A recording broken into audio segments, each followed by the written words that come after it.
Bonjour, je suis Marianne. Je travaille pour Vision du Monde France à Paris.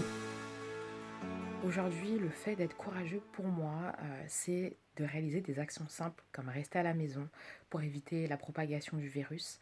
Aujourd'hui, il y a beaucoup de familles qui vivent dans des logements qui ne sont pas adaptés à leur foyer, dans des logements précaires. Ils sont des familles nombreuses et le fait de rester chez eux à l'heure actuelle représente un acte très courageux.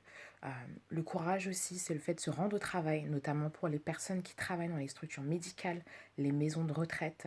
Aujourd'hui, j'ai une amie à moi qui, par exemple, malgré étant très très proche de sa mère, ne prend pas le risque d'aller la voir puisque sa mère a la santé fragile.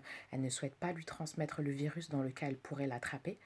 Euh, Aujourd'hui, le fait d'être courageux aussi, c'est de faire face au manque de ne pas voir sa famille. Aujourd'hui, il y a extrêmement beaucoup d'infirmiers qui ne peuvent pas voir leurs enfants à cause de cette situation-là. Ils font face à la maladie tous les jours, ils font face à des personnes qui sont atteintes du Covid-19 tous les jours et ne souhaitent pas prendre le risque de transmettre cette maladie-là à leurs enfants et à leurs proches. Alors ils font face au manque. Le fait d'être courageux aujourd'hui représente aussi de faire face à la frustration qui accompagne le deuil.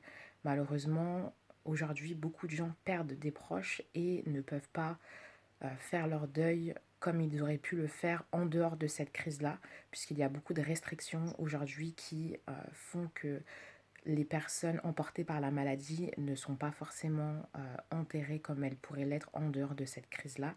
Et ça représente un grand courage aujourd'hui de faire face à ces pertes euh, dans de telles conditions. Voilà, donc on essaye d'être courageux tous ensemble. On prend des nouvelles des uns et des autres et on essaye de faire en sorte de lutter contre la propagation du virus tous ensemble.